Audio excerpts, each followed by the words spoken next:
Welcome, welcome. My name's Kristen. I am actually a sexual assault advocate here with Wayne County Safe, and I've been here for a little bit over 3 years. I do like a lot of the counseling with our survivors.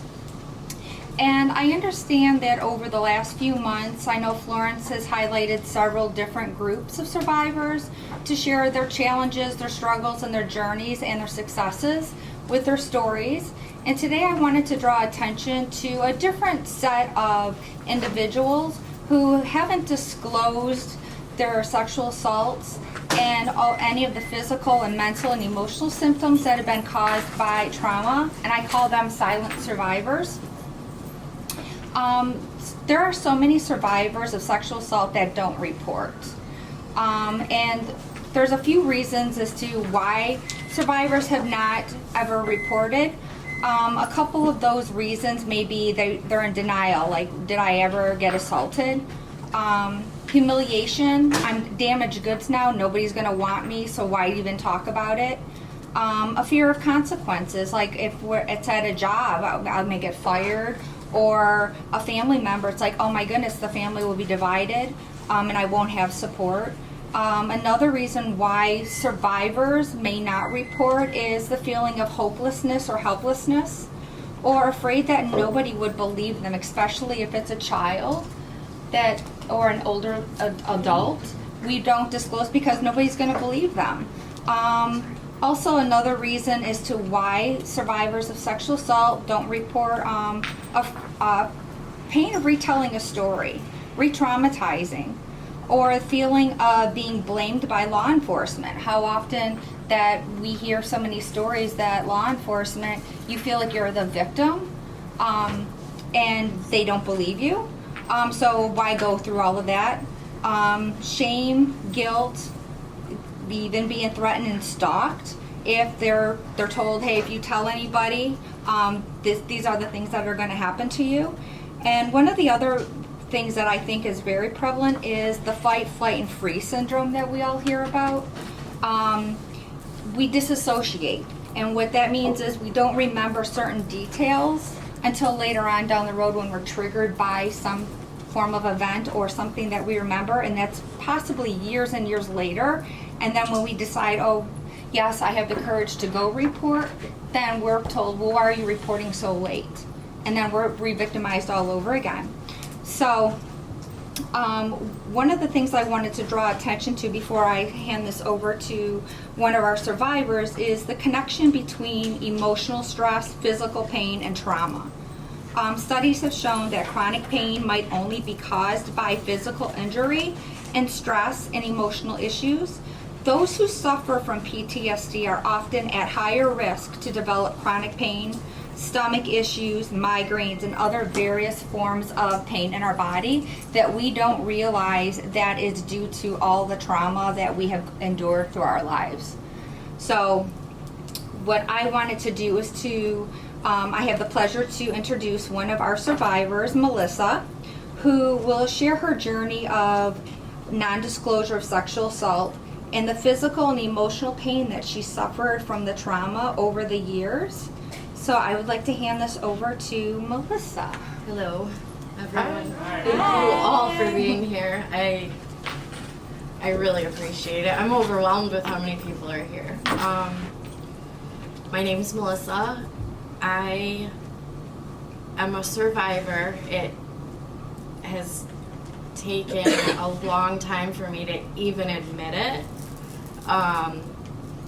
Actually, when I was presented this opportunity, I kept asking Kristen, when's the disclosure thing? And she's like, oh, I think we're going to push it back. It's going to be another month.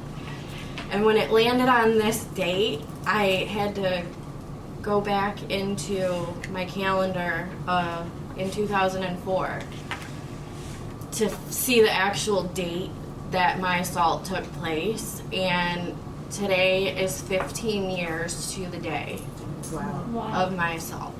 My rape. Let me rephrase it. My rape. I was 15 years old. I want to give a little bit of a scenario of where I was at and where my attacker was at, where we were at in our lives. I was 15, going into my junior year of high school in 2 weeks from that day. I remember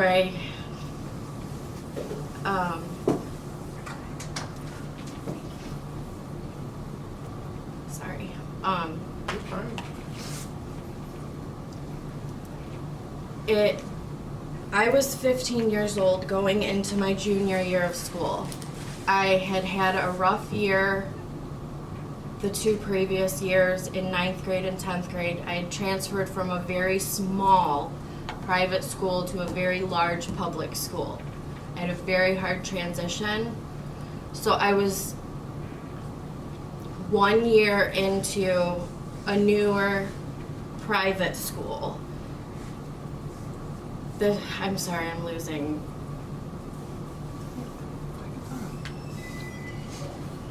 This was a better setting for me, going back to a smaller private school. He had just graduated from this school. He was the captain of the football team. He played all the sports. His family donated money to the school. They were a well-respected family at this school. I felt like I was just starting to fit in at this school. My best friend invited me to go to a small party. She had been my best friend since kindergarten. I asked her who all was going, and she said we would go with her boyfriend and that one of his friends would be there. This being my attacker. When I hopped in his red pickup truck to go to the party, they made a joke that he specifically asked her to invite me. I had never found him attractive in any type of way. When I would pass him in the halls during the school years, he had just a cocky attitude where he would look you up and down, and he intimidated me. I would never admit it because I thought I was hard, but he intimidated me. He had like this rage about him even on the basketball court, where he just would turn beet red, and he just was scary. He was big, like a lineman big. And I got to the party, and he had hit on me a little bit, but it wasn't a big thing. It wasn't a big party. It was at a trailer at someone's house I don't know, though. So that was a huge thing that I didn't want to tell. But after a lot of drinking,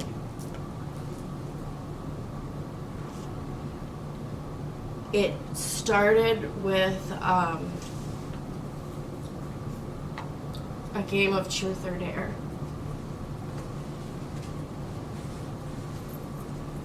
And my friend's boyfriend dared me to give him a back rub.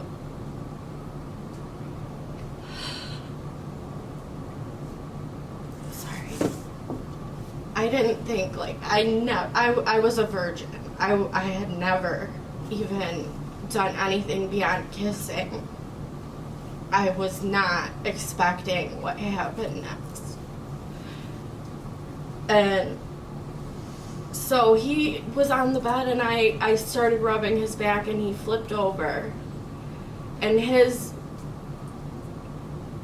it happened so fast that me saying no didn't stop him moving and didn't stop him. I froze and I folded. And there was a point where I was like, if he thinks I'm asleep, he'll stop. Like, if he thinks I blacked out or I fell asleep, he'll stop. And there was never a point. I just wanted it to be over, but it was so fast. And it was from a game of truth or dare. I ended up in a room alone with him. And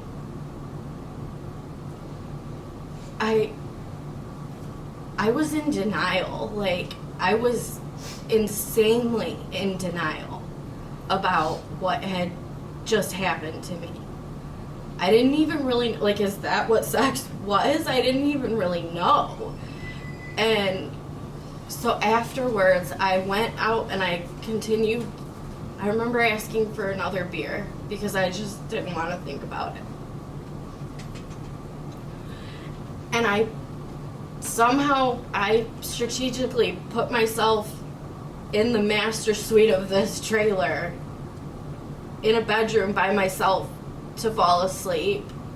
And I woke up to him penetrating me again. I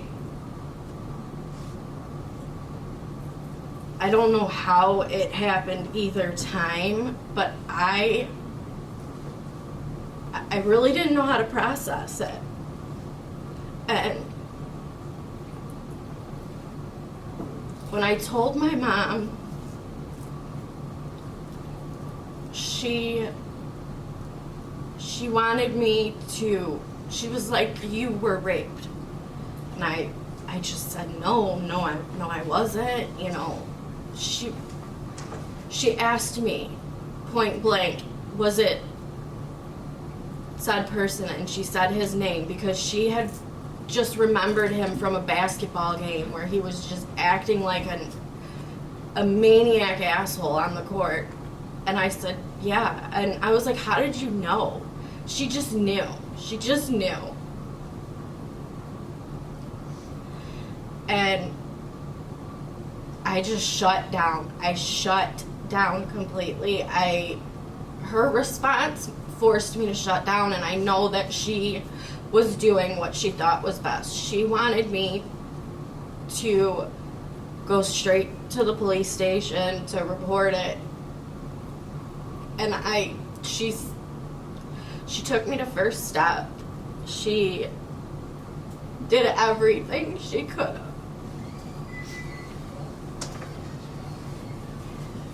And I just didn't want to deal with it. I was, like I said, I knew I was just fitting into this school. He was going away to college. I wanted it to just go away. I was scared because I had been drinking and smoking, and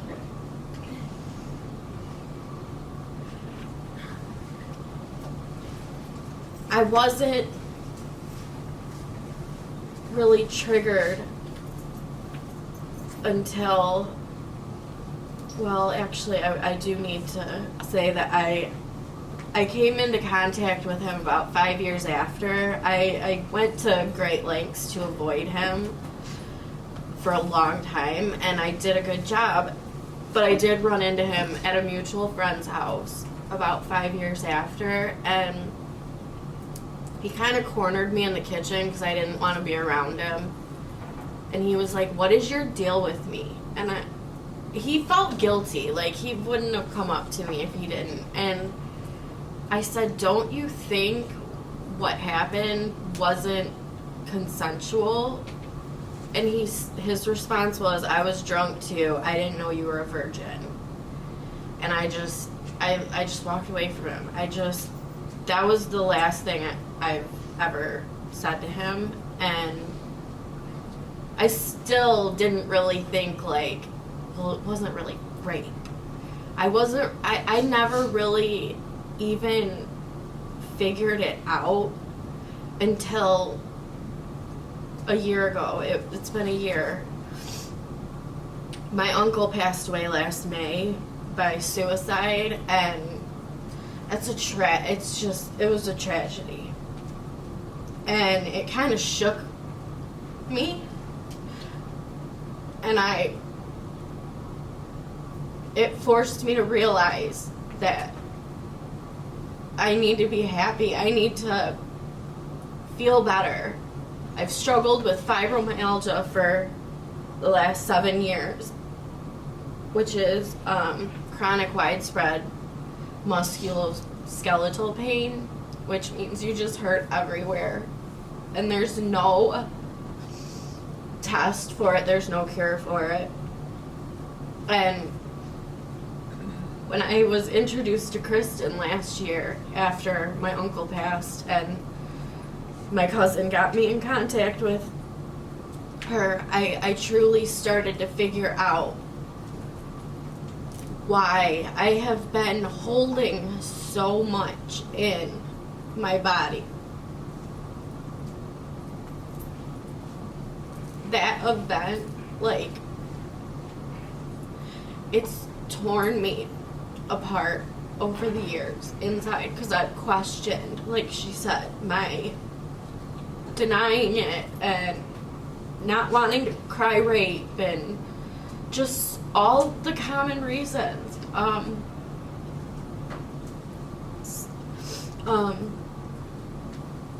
Yeah, I didn't even realize I was raped until last year.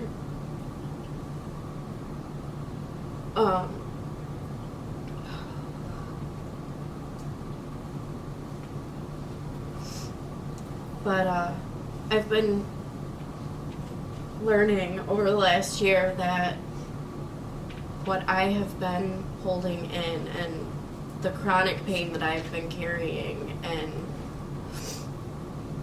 that it's time to just let all of that go. And I'm not expecting to be pain-free. I'm not expecting to just never think about this again, but it's just very freeing to finally talk about it and be heard. Because not everybody gets that chance. So I'm very lucky to have you. I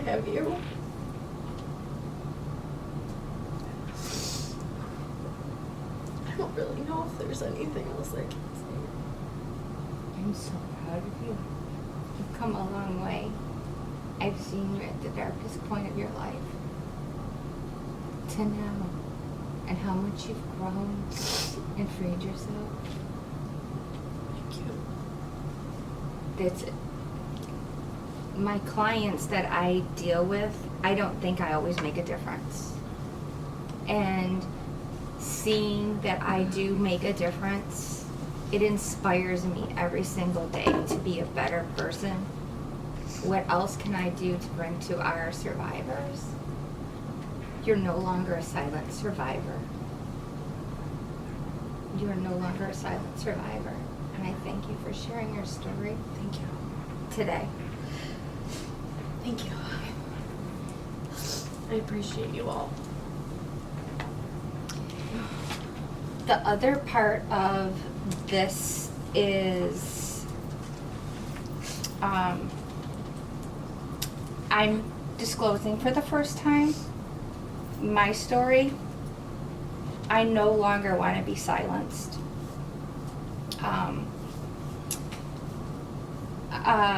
My timeline is when I was 10 years old, I began an eating disorder due to verbal, emotional, physical abuse by family. And so my teacher would say, if you want to get rid of the stress and the hurt, you can make yourself throw up. And I come from a very, very strict Catholic background. And she told me to do this, so I began doing that. So at 21, I was working, and one of my coworkers had introduced me to a friend, and it was a blind date. And I went into his apartment. They didn't have all the warnings about not going into people's apartments, and he held me up by the neck, and he assaulted me. and he threatened me and told me if I told anybody he would kill me. And he stalked me for over a year to make sure I didn't tell anybody. At the age of 21, I went deeper into my eating disorder, and I figured I didn't have control over that situation, but I did have control over what I did. And so, for 24 years, I would spend $500 on my binges and purges, and I would take tons and tons of laxatives. I took 10 laxatives a day for 5 years. And in 1999, when I was 27 years old, I went into a facility for 3 months to get help. And I'd never told anybody about this. In 2005, now I'm 33 years old, I ended up moving back to Michigan to take care of my mother, who was dying of cancer. And I passed out a couple of times, and I was taken to the hospital, and I just played it off like I'm just under a lot of stress. And my mom for 3 years fought for her life, and I finally came clean when she was dying, and I told her about my rape and about my eating disorder and how I've had it for all these years. She looked at me and she said, "I wish you would have told me. I wanted to help you." And she's like, "I just love you so much." And at that moment, on her deathbed, I promised her I would no longer binge and purge or starve myself or take laxatives. I promised her, she fought for her life, I would do the same for mine. And she told me that I no longer have to walk that journey alone. She will take that with me. With her, I should say. So today, in 2019, being 46, I have been in recovery for the last 13 years. And my biggest thing that I wanted to take away from this, I no longer am a silent survivor. So no matter what the reason for not disclosing, we too stand alongside our fellow survivors in this fight and sisterhood, and we matter too. So I just wanted to let others know that there's so many people that are silent survivors that no longer have to be silent. That I walk alongside each and every single one of my clients and our survivors that walk in these doors. So I thank you guys for allowing me to tell my story and for disclosing. I know some of my coworkers did not know that story, but I felt that it was finally important for me to break my own silence.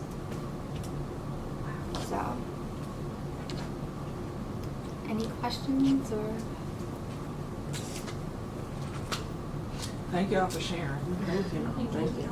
That's first and foremost. I do have a question about what you were saying about holding on to everything and what it does to your body. Yes. Since you started to talk about it and everything, do you notice like physical changes?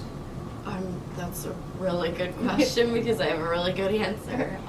Yeah, I have noticed a lot of the pain in my upper back that I've gotten procedures, trigger point injections. I'm learning just through my breathing and my coping skills that, yeah, it's definitely gotten better. I'm actually on the lowest amount of medication I've ever been on as well. Excellent. So Excellent. yeah, so I think that's definitely improving. Thank you. I just wanted to ask you, you made a comment while you were telling your story, it really stood out to me. That when you said you saw him several years later and he said, "What's your deal?"